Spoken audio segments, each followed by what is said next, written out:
My name's John Barnett and I'm talking to Ben Lewin. A few nights ago I went to see a terrific film. It was a love story.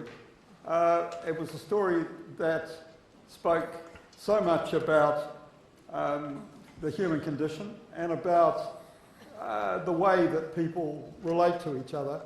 And it's a very, very moving story.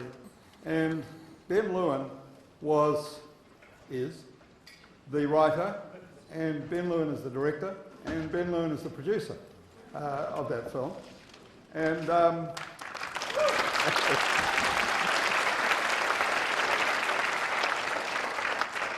today we're going to talk about that picture. We're going to talk about Ben's career and the various iterations that it's had, and we're going to have a lot of questions. And I wanted to start, first of all, Ben, there's a common interviewing technique which happens on New Zealand radio, which is, where did you first get this idea? But I'll ask it slightly differently. What was it that brought this story to your attention? Pure serendipity. Are we hearing me okay? Pure serendipity. I'd reached a point in my work career where my agent, out of sheer desperation, made a creative suggestion and suggested I write a sitcom about myself. And I was working on a project which I called The Gimp. And in the tone of The Gimp was one of total political incorrectness. And in the first episode, he trades the use of his handicap placard for sex, which is a kind of a mirror image, in a way, of my marriage. And I was surfing the internet looking for tasteless material about disability and sex, and coming across websites like Gimp Girls Gone Wild. And in the process, I stumbled across this article called On Seeing a Sex Surrogate, and 10 pages later, I'm not a burning bush sort of guy, but this was a burning bush moment for me. And I realised that, after I'd recovered from the initial visceral reaction to his article, that if I could make a film with the same kind of authenticity that, of his writing, then I was on to a winner. And also it struck me that it was a very compact subject. There was a lot of dramatic value, which was essentially two people in a room. Yep. And two people in a room usually is a boring film. So there was that moment, and I think more than any other project I've ever stumbled across, I was really totally committed to making that. On the off chance that there's one person in the room who doesn't know what it's about, would you like to just give a little... Yes, it's a story set in the 1980s in San Francisco, in the Berkeley area, about a guy who's spent most of his life in an iron lung as a result of childhood polio. And as he's crossing his mid-30s and approaching 40, he decides he doesn't want to die a virgin. And so at the suggestion of a therapist and the guidance of his priest, because he was a very devout Catholic, he contacts a professional sex surrogate. And the narrative is essentially his little journey to manhood and the fascinating relationship which evolved between these two people. I heard an intake of breath from some people. And I think on so many levels this picture works. So when you describe San Francisco and Berkeley in the 80s, I think what you've captured is that world where the suggestion that there is a sex therapist who is available for this sort of thing, and that there's a social service that organises it, and the whole nature of the place and time is very, very nicely captured. And you fit straight into it. I think maybe because the priest is such an interesting role, and we're going to come and talk about the cast in a minute, but maybe we could play that first clip of, I think it's number 2, isn't it? Yeah. Yeah.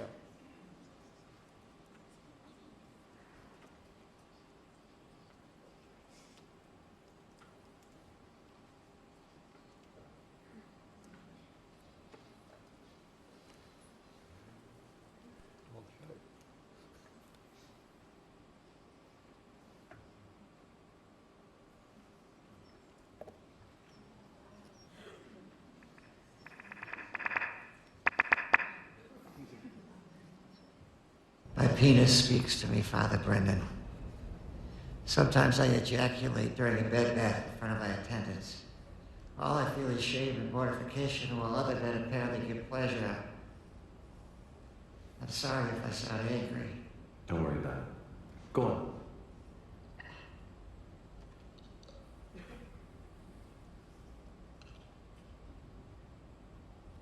This therapist suggested I could work with a sexual specialist. Have sex with a person known as a sex surrogate who would be sensitive to my unusual needs. I've been giving it some thought. Hold on. What do you mean, have sex? Well, when a man and a woman love each other... No, I understand what it is. Are we talking about sexual intercourse?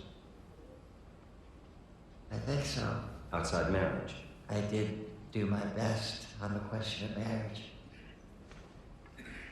What's the difference between this sexual specialist and a common prostitute? I don't know, but I think there's a difference.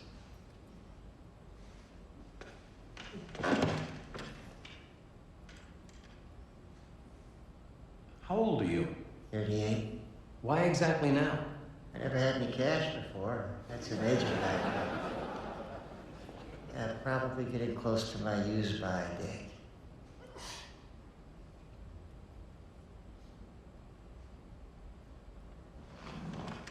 And this is what you want my advice on? Fornication? Your advice as a friend. Do I have the deciding vote, so to speak? Well, let's just say I value your advice just as much as I do the therapist's. You're serious about this? I think sex is a serious matter. It's one of the most persistent themes in the Bible. So, is it possible for me to know a woman in the biblical sense, so to speak? And do I want to find out? You want my opinion? Please.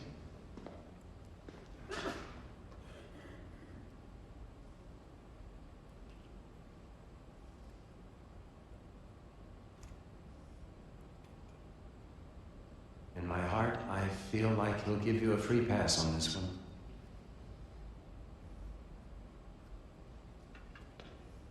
Go for it. Huh? Go for it.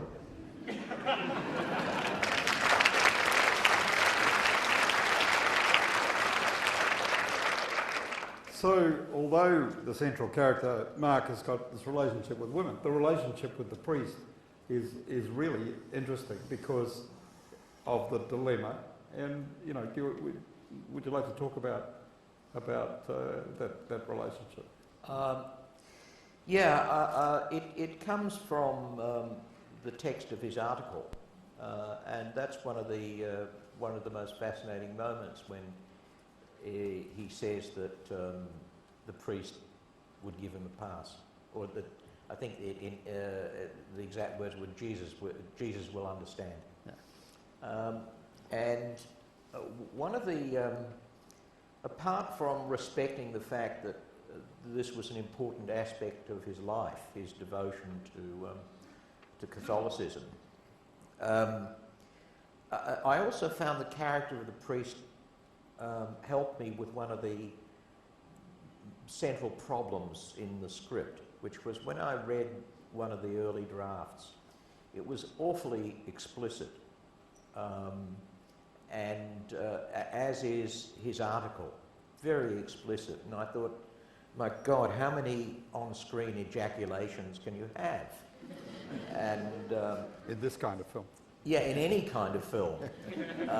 And you know, there's a point at which the audience will say, sorry, too much information.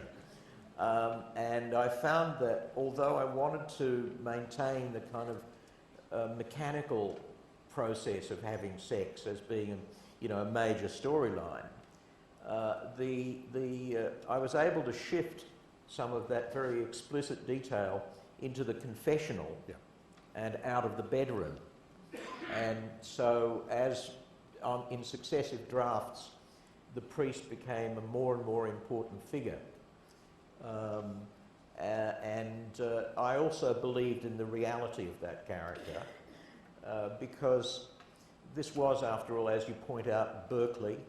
It was, you know, the centre of flower power, free love, post-Kinsey, post-Masters and Johnson.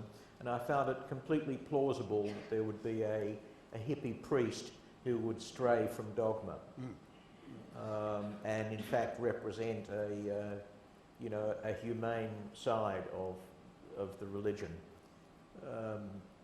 And finally, I think, you know, Bill Macy brought it to life in a completely unexpected way. Yeah, it's a terrific performance from Bill Macy. It's an absolutely terrific performance from John Hawkes, who's in the strapped to the gurney for most of the film. And the other surprise for people, because, you know, we'll talk about the fact that it is a lowish budget film, is the sex therapist. So can we play the other clip?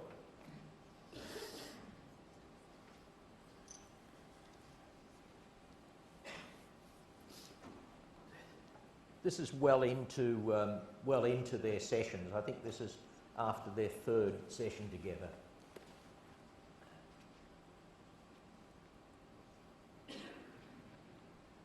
I grew up in Salem, raised Catholic, like you, but the church did not appreciate my attitude towards sex. You had an attitude towards sex? I did. I liked it. They think they threw me out, but I threw them out. So for years, I didn't believe in anything, and now I'm converting to Judaism. It's good to have some kind of insurance. Oh, I didn't think of that. And why are you doing it? My husband asked me to do it before his grandmother dies. The idea is if it makes her happy and him happy, it'll do the same for me. The fact that I'm already happy does not seem to be relevant. What does your husband do? He's a philosopher. Wow, university? No, in his own mind. He runs the house, plays guitar, he thinks a lot.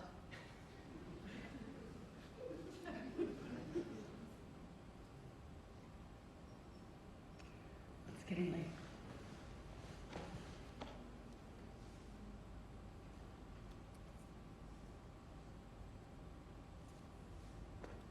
Hey, you did great today. You were fantastic. You're a fully fledged male Homo sapien endowed with a handsome and substantial penis which now has a proven track record. You should be thrilled. Was I really inside you? You were really and truly inside me. For how long? At least 5 or 6 seconds. Is that all? That's a long time for some people. You were pretty excited. I don't know what you were thinking about. Yeah, I do. I don't either. It was all a jumble of sensations. Well, you definitely achieved penetration. It was penis, vagina all the way, and you definitely get an A for orgasm. Cheryl, did you come? No, Mark, I didn't. Can we try for that next time? Is that what you want? Yes. That's what I want. Okay, then. So, Helen Hunt, William Macy and John Hawkes. And this comes from an article that you read about Mark And putting a picture like this together would traditionally not be very easy. How long from the time that you first saw the article to getting it on the screen? You know, from the, I don't remember when I first saw the article, but very shortly after that I tracked down the ownership of the article. I found out that Mark had died in '99 and that when he died he had a girlfriend who had been his companion for some years. The very thing he thought would never happen had indeed happened, and she was the, she owned his literary estate. So from the time that I first met her and got an option on the article to the day it was shown at Sundance was almost exactly 5 years to the day. Which is a very short space of time. Yeah, if you talk to a normal human being, they go, what? But, you know, to us it's a quick turnaround. Yeah, yeah. I think that I gave up on the idea of conventional financing very early in the piece. I had, you know, a couple of strong indicators why. I hadn't made a feature film for some 17 or 18 years. Myself, I had absolutely no star power. Even though I had a respectable track record, it still didn't really count. And, you know, I also knew that one of the toughest part of making a film, it seemed to me, was persuading someone to read a script. And so after knocking on a couple of doors, I thought, forget about this, I'll have one foot in the grave before anyone opens page one. And so one very critical thing happened. When I went to meet Cheryl Cohen-Green, the real lady, there was an old law school buddy of mine from Melbourne in San Francisco holidaying with his family.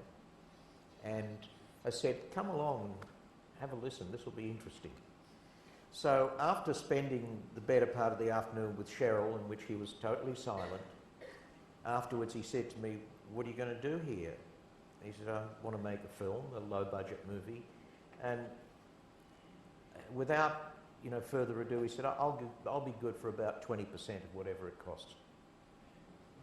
Now, that had never happened to me before, that someone stepped up unsolicited and said they wanted to help me financially with the film. And this was a person who was not at all committed to art house cinema. He was really interested in mainstream cinema. But the story intrigued him enough to say, I'll put some money into it. An element of it was mateship, but the major element was, wow, this is quite a story. And that gave me the confidence to believe that this was a universal story, that it wasn't just speaking to people in iron lungs. And that it really did have that kind of, you know, everyone's fear of sex really was the major theme. And after I finished the script, a couple of years later, he was as good as his word. And I thought, well, the next guy I went to wanted to one-up the first guy. I said, how much is he in for? 20%. I'll be in for 30%. And in the end, all the money was private people, mostly from Melbourne, whose naivety I was taking advantage of. And who were naive enough to believe that the pivotal element of a movie was the script. I mean, how naive can you be? Exactly. And so it really was only a matter of time after you got into the rhythm of doing that. And at a certain point, I thought, well, in the time it takes to raise the fees for writing, directing, producing, me and my wife and another producer that we had helping us, in that time I could actually make the movie. So we stopped raising money for ourselves and just went and made the movie. I had, while I'd been writing the script, sent my wife out to work. Good idea. Highly recommend being a kept man if it's possible. But the cast, you know, that's for someone thinking about casting those people, that's going to cost quite a bit of money. But there's another story here, I think. Well, one of the, I mean, although I've been in the business a pretty long time, this was a revelation to me that as long as you, I mean, when you've got the money, the first thing you do is go to see a casting director. And that was the first thing I did, got a good casting director. First question she asks is, are you fully financed? If I hadn't said yes, that would have been the end of the meeting. And that's all they really need to know, not can you afford this star, can you afford that star, can you afford to make the movie? Because if you've got the basic budget for the movie, then you can approach any actor you like. She said, don't take any name off the table. And with a good casting director kind of spearheading it and harassing the agents and bellowing at them, so you have to read the script, it was possible indeed to get through to any actor that I thought of. And at a certain point, after John Hawkes was cast, there were people coming to us, which astounded me. But, you know, that first casting initiative gave the project prestige, or what they call buzz. Okay. Now, you didn't start your career in the film industry. No, I was a criminal lawyer. Right. Criminal or what? A lawyer relying on criminals for business. And was this something you wanted to do, something you discovered, or you know what? It was Took you out something my into mother told me to do, and No, I mean the film side. I'm sure she didn't tell you to do the film side. no, she didn't. Did everything she could to dissuade me. Look, I fell into film quite by accident. I was one of those lawyers with a metaphorical, half-finished novel in the bottom drawer. Right. And so I was known as a lawyer involved in the arts. And when they were setting up the infrastructure for the film industry in Australia, you know, you had to have accountants and lawyers, and I was being set up as a lawyer in the first film bureaucracy. And I thought that I was going to get that job, but I didn't for what I thought were political reasons. It went to the son of a Supreme Court judge. And my father had driven a baker's van. So as a consolation prize, I was offered a scholarship to go to film school in England. And I thought, great, I mean, anything to get out of Australia and discover the world. And I thought I'd return to law after a couple of years, but 10 years later I was still in England. And I was stuck in the TV. And You got into TV. You were yeah. Well, at that time there was not much of a film industry in England. Yeah. And although they called it a national film and television school, it was television. And my first job was in current affairs at the BBC. And from a dramatic point of view, you worked on ITV Playhouse. You worked on a number of TV series. Well, although you tend to be pigeonholed in English television, you're either this or that. Yeah. Because I could write, and I'd already indicated that I could direct documentaries. Yeah. All I needed was a sympathetic mentor, which I had at Thames Television. And they said, okay, go and make this TV movie, which was reality-based. So it was kind of seen as a sort of segue from documentary into drama. Yeah. And the difference I discovered was that you have to pay the actors. And so you moved between Australia and the UK because you did a number of things in Australia. Yes, you know, after a few years I came back to Australia. Yeah. And I think what sort of put me on the map a bit was a mini-series called The De Niro Boys. Yeah. This was in the kind of golden age of mini-series, the bad old days of 10BA. They gave huge tax breaks for a while. Yeah. And one of the results of that was a wealth of terrific miniseries during a certain period, and mine was one of those. And also, I mean, you've worked with Bob Hoskins a couple of times. You worked with Jeff Goldblum. Yeah. What was the first project you worked with Bob Hoskins on? Well, the first project was the De Niro Boys. Oh, yep. And, you know, I was just lucky, the sort of person he was, because I didn't know him. I just met him in a newspaper shop in London one day and went up to him and was like a stage door Johnny. I said, "I loved you in Pennies from Heaven, and you're wonderful," and he loved hearing that. And then sometime later, I asked him to be in this movie, in the miniseries, and he was a great friend and a very generous actor. Do you think there's a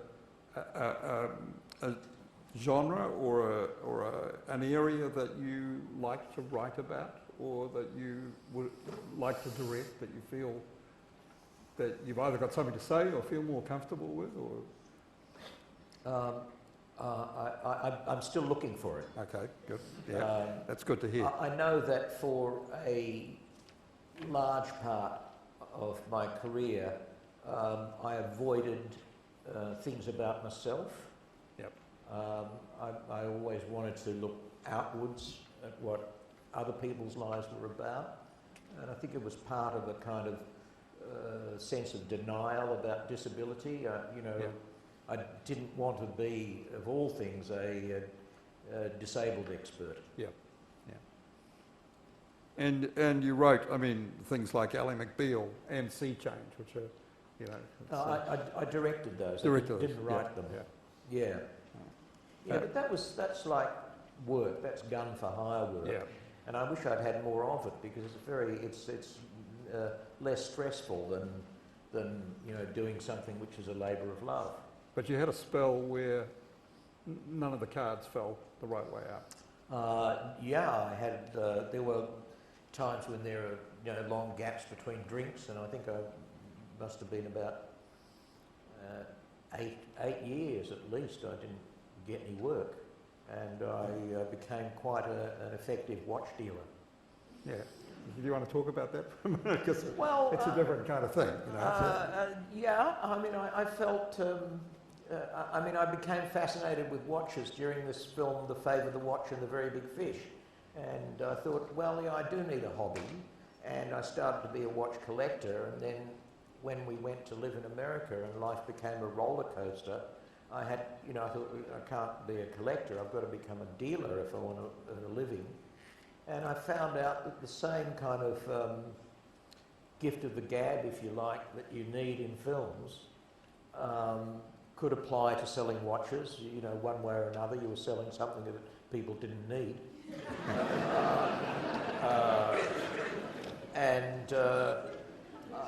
You know, it did lead to something of an identity crisis. You know, what am I, a big shot film director, or a guy who goes around saying, "Want to buy a watch?" But you know, it was, I think, a good, humbling experience, because my wife, who had been a producer at times in Australia, did things like craft services. So she went right to the other end of the scale, and we had, you know, kids and dogs and mortgage, the whole catastrophe, and really, you know, you did whatever it took to sustain that. And although I'd sometimes thought my years as a watch dealer were wasted years, in retrospect, I don't think so. And then, you know, I decided I'd have, you know, I really got out of writing too. There was a period of like about 10 years, I just didn't want to write another word in my life. And then I came back to it. Yeah. And thought, well, you know, give it another shot. Did you have somebody as an editor, script editor, across, I mean, when you were turning in the scripts on the sessions to yourself, yes, as the director for approval by yourself as the producer? Yeah. Who was standing at the side saying, "Oi"? Time. I got into the, I would do a draft and I would walk away from it for 3 months at least. And that was pretty much the same as being a script editor or a producer. Just, you know, arriving again at it with fresh eyes. And I would recommend that, really. I would think that a writer's first responsibility is to be a judge of his or her own writing. I think it's a big mistake to finish the first draft of your script and then get in a taxi and throw copies out the window to everyone. You know, I think you should, you know, keep it to yourself for quite a while. Yep, yeah. And for those of you who don't know, what happened to the film at Sundance?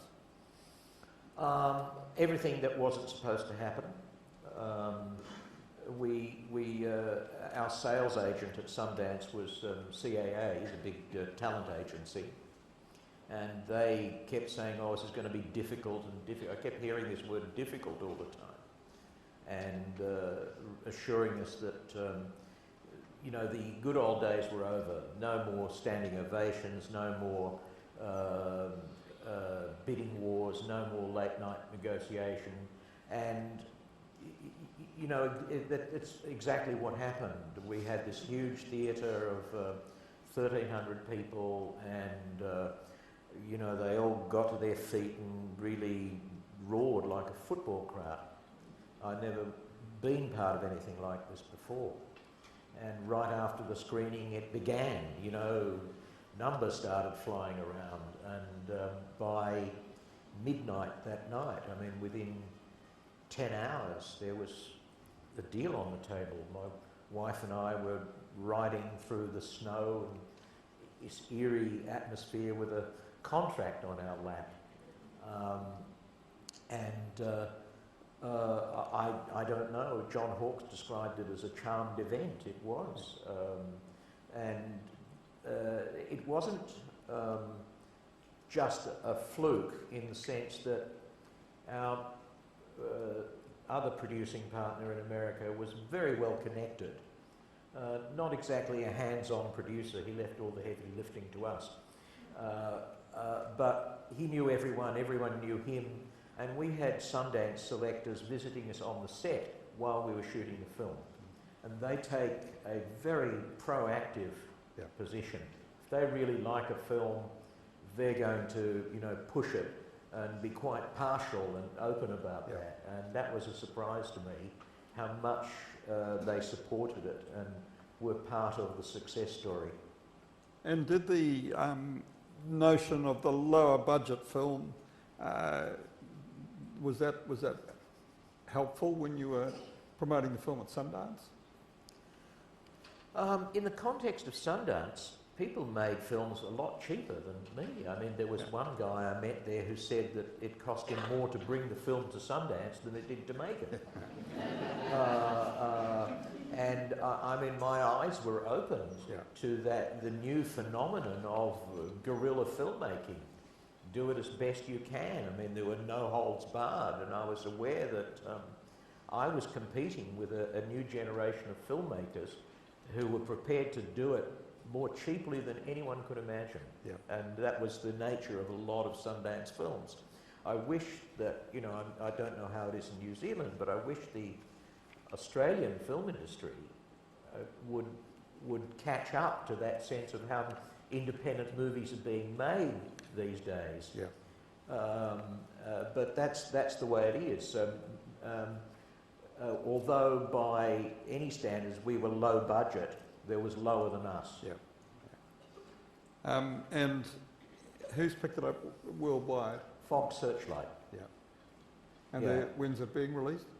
Well, it's being released in the US October the 26th, and I believe in New Zealand the same as Australia on November 8th. I don't know in other countries. It's getting all sorts of weird titles in other countries. Talk about that. Tell us. Well, in Latin America it's called Sei Sessioni de Sexo. I think they like getting straight to the point. and in Greece, I think it's being called adult lessons or lessons in adulthood, because the word sessions, when translated literally, implies psychotherapy, which is held in very low regard in Greece. So that's going to be entertaining, sort of seeing the different titles that accumulates as it goes out. And you'll have a bit of a ball following the film round? Well, I hope it's a ball. There's an aspect of it which is really hard work. And when you do, you know, one of those long press days, I mean, you no longer know what drivel is coming out of your mouth. But next week we go to Toronto. Yep. And then Zurich, and then San Sebastian, and London, and a bunch of festivals in America. I mean, Fox Searchlight really are pushing it. Yep. They're very enthusiastic about the movie. Oh, great. We might actually take questions, and we can continue to talk, but are there, what's the... Yes, lady. I think best if we use a microphone. Here.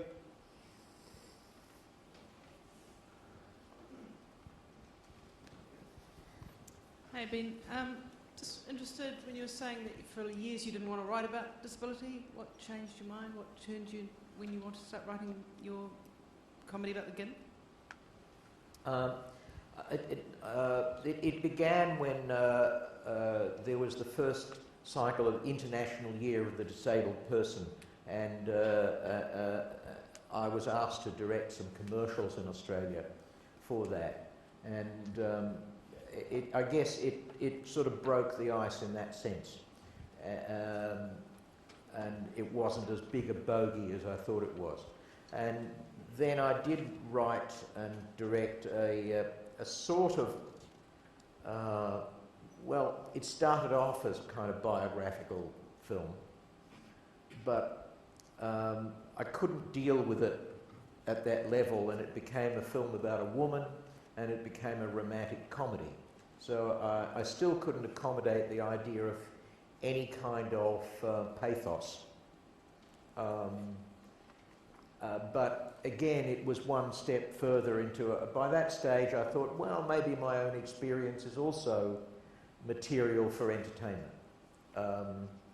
And I think the great thing about Mark O'Brien's story was that I was able to vent a lot of my own emotions through someone else's experience, which kind of liberated in a way. I'm kind of making this up as I go along because I don't quite understand the psychopathology of it. I mean, one of the projects that I've got under consideration at the moment is I saw a book in a bookshop called Hot Cripple, and I thought, well, that's irresistible. And so I no longer feel that it's a taboo area, but it took quite a long time to come around to that.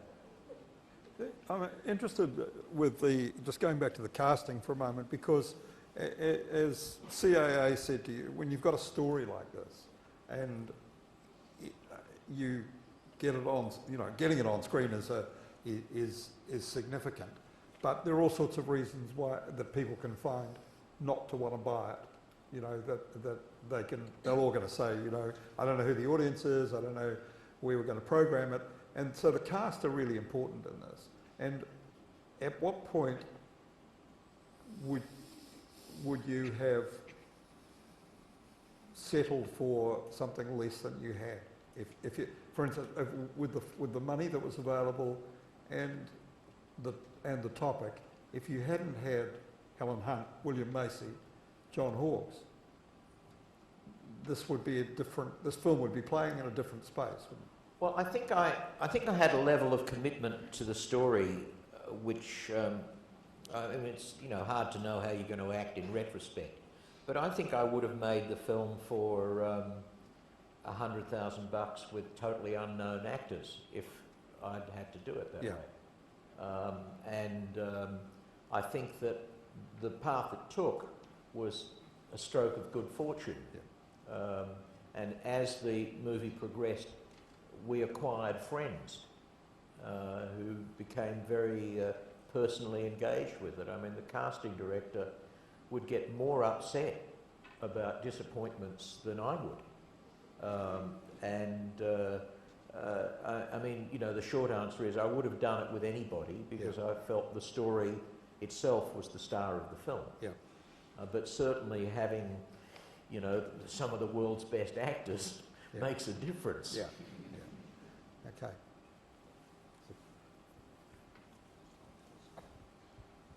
Hi, talking about actors, did you rehearse with the actors before the shoot itself? Not at all. I think that Helen was pretty anxious about the sex scenes and kept saying to me, how are you going to do those? And I said, just like the rest of the movie, there'll be no special techniques, no special lighting, or just as part of the narrative. But you know, she insisted on having some preview. So we went over, the cameraman and I, Jeff Simpson and I, went to her house, and she told him to lie down on the bed, and she got on top of him this way and got on top of him that way. They were real Kodak moments. And in my opinion, I mean, I think her opinion differs. In my opinion, we got no closer to how he actually did it, but it just made her feel more comfortable. In terms of rehearsing dialogue scenes, we never did that. The most we would do was a couple of times, the three of us, me and John and Helen, would get together and just talk through the scene and make adjustments in dialogue. Really a kind of the last rewrite. But it was very interesting. I had once made a film which was a love story where the two lovers were an actual item in real life, and I thought that would give extra heat. Boy, was I wrong. And I think one of the things that played into their performances was they really had never worked together, they didn't know each other, they were in fact rather nervous of each other. And when they did that first scene where she visits him for the first time and starts to undress him, there was a level of reality to that. We didn't rehearse how you're going to undress him. And I think that these days very few directors and actors believe in rehearsal, given that we're digital. Well, let's see that clip, because it's a really lovely clip. Which number is that? That'd be three or four, whichever is the shorter.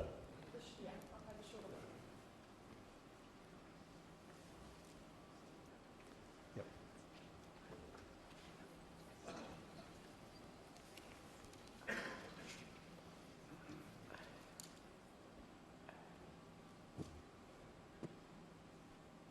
So, Laura tells me you're a poet.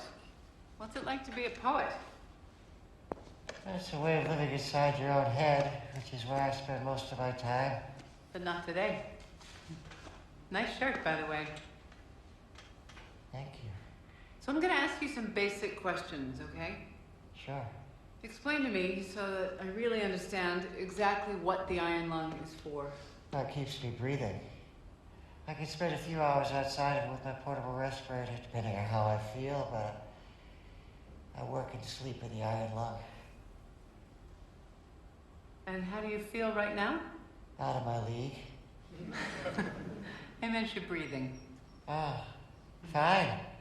In fact, better than usual. That's great. Shall we get undressed? Sure.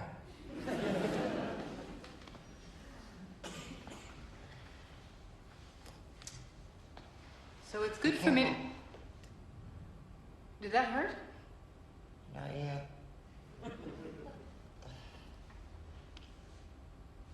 Do you have any areas of unusual sensitivity? Any parts of your body you don't want me to touch? I have normal sensitivity all over. I'm not paralyzed exactly, it's just my muscles don't work too good. You can touch me anywhere. That's great. Ow! Ow! Stop, it hurts. What's wrong? It hurts, Holy Mother of God. Ah, my It's finger. okay, My okay. fingers are caught. Okay, I've got it. I've got you. Don't worry. Be careful, please. Mark, I'm going to be really careful with you. I don't want to hurt you or injure you in any way. And it's really not sexy when you yell at me, okay? I won't yell at you anymore. But you'll tell me, calmly, the minute something starts to hurt. Yes? Okay. Here we go. Piece of cake.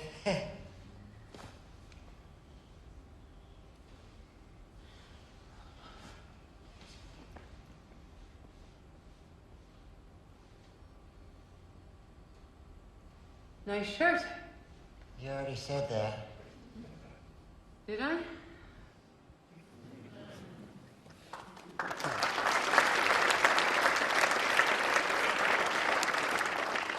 Questions? 1 minute. I saw Can- the.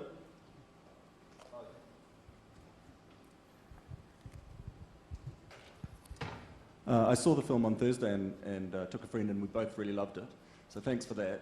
I was interested in the portrayal, the characterization of Mark O'Brien, how much research you did in terms of talking to the people around him and the people that knew him, and in particular things like the minor characters. I think Vera, who was the assistant to Mark, was she based on one actual person, or was she a composite character? So really just how much research did you do talking to people who knew Mark, and how much the characterization that John Hawkes brought to the screen, particularly his charisma and his humour, how much of that was really what Mark was like?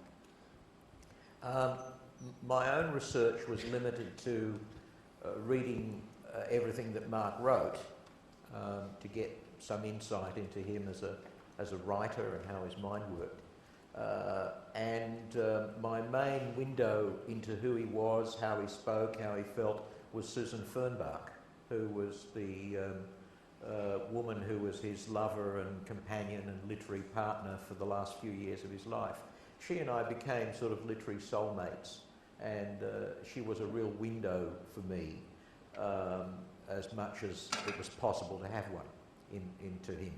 And the other person was Cheryl Cohen Green, because after I met her, I really was convinced that the way to tell this story was principally as a relationship movie and not as a biopic.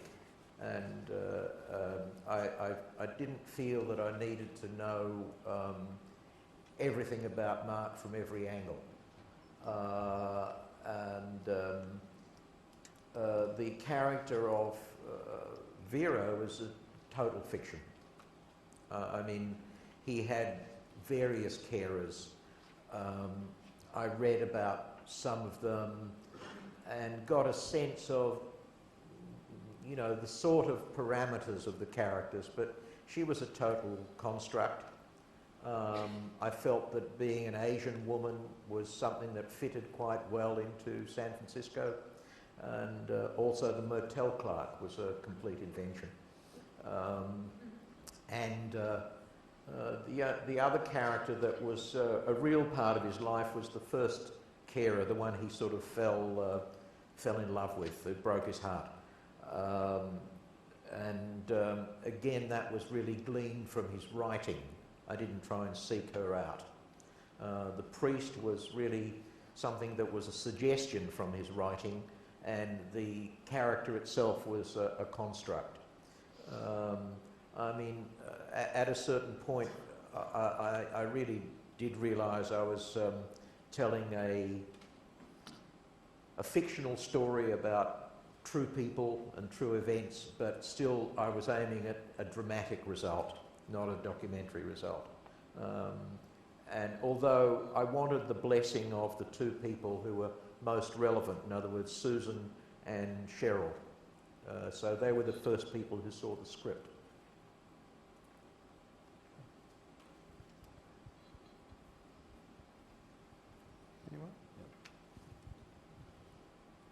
I just wanted to ask, with your delightfully naive story, script-focused benefactors, what were the kind of freedoms and the kind of challenges that came with funding a film independently and answering to those guys in terms of the return for the film? Sorry. Because the financiers were independent, what were they expecting? And what freedoms did you have or not freedom? Oh, well, I think the financiers, for the most part, were expecting to lose their money.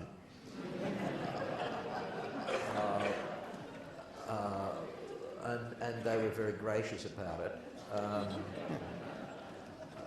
And the freedom was total. I mean, the financial deal between myself and the investors was a generous one in their direction. So that if the film reaped rewards, which it has, they would get the major benefit of that. And the flip side was that I had no one looking over my shoulder at any time. There were occasions where I would have liked someone to be looking over my shoulder, telling me, well, this is what you do next.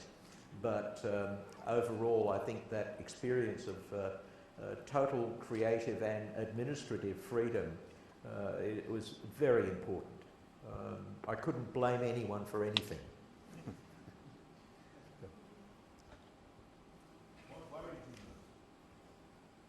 Question was, what worried you most?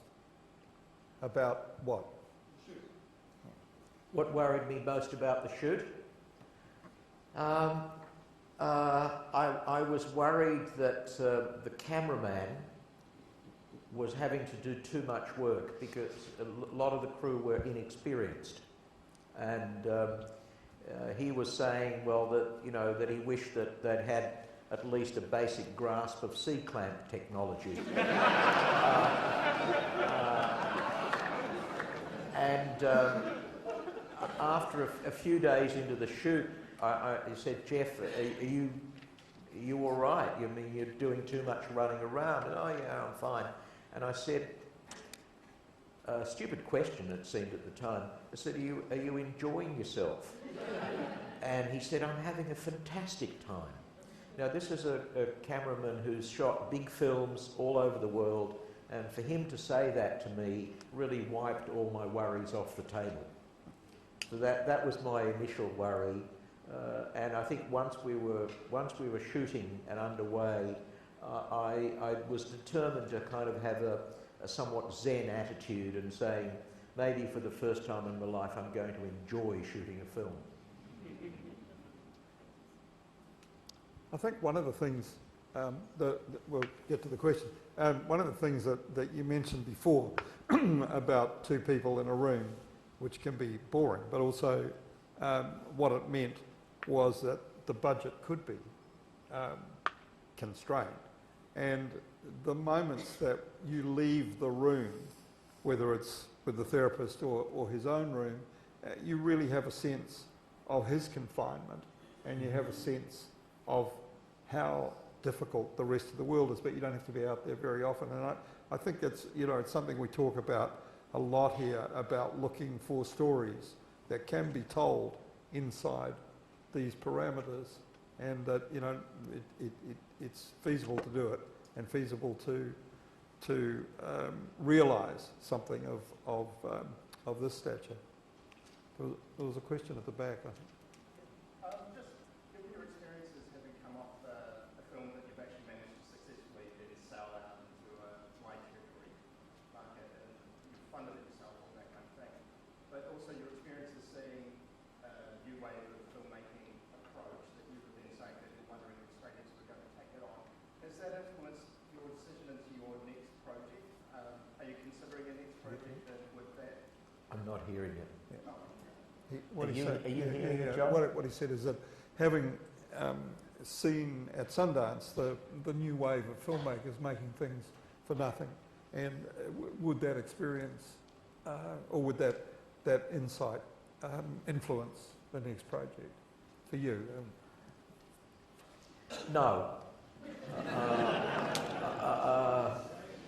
I mean, you know, speaking realistically, I mean, the other film which was very conspicuous at Sundance was Beasts of the Southern Wild.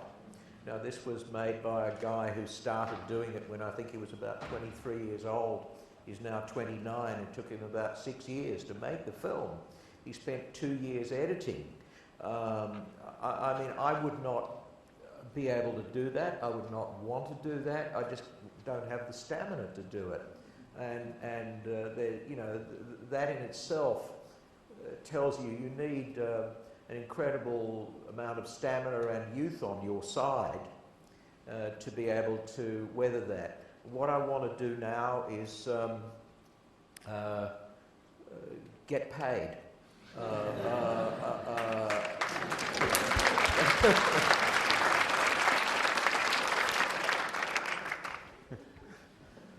I'm sorry if that's a disappointing answer. Is it all? It's a generational thing. Hi. Sorry, I'm holding the microphone. I too saw your movie on Thursday and loved it, thoroughly enjoyed it. Your film was taken from an article and you talked about rights, and this question is about rights and perhaps budget. How low is a low budget film? This low budget film, and perhaps you had an article but you've constructed characters, so the rights and the script are yours as producer and that. So how did you go about negotiating for that article? Where do they end up in the... Look, it really boiled down to a personal event and not a legal event. Once I had tracked down the owner, Susan Fernbach, when we met and spent some time together, she trusted me. She thought, you know, I was... Number one, she was very excited that someone wanted to tell this story. And I think she was happy that it was me. I mean, the agreement we had was, you know, you could have done it on the back of an envelope.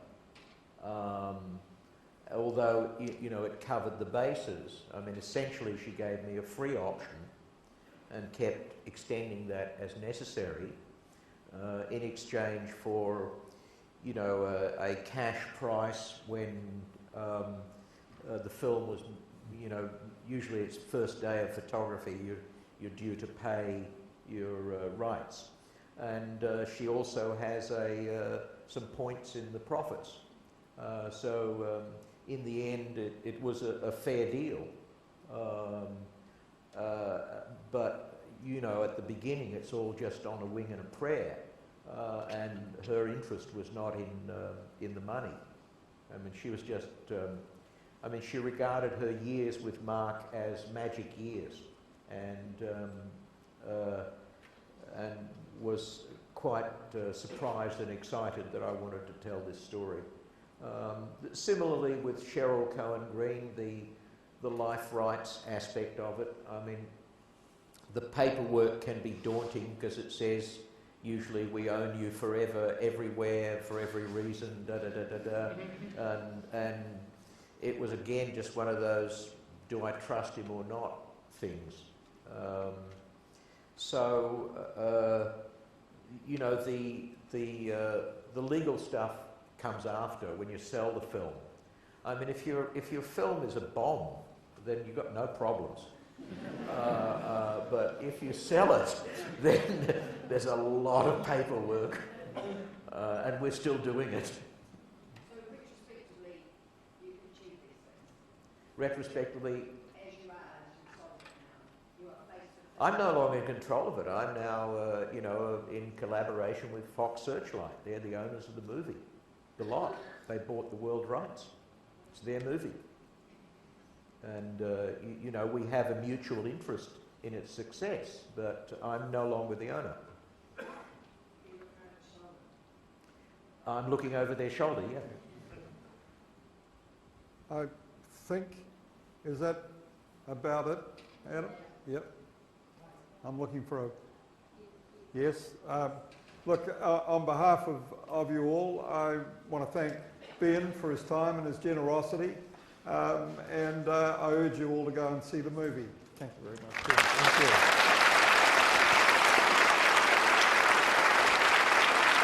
I thought the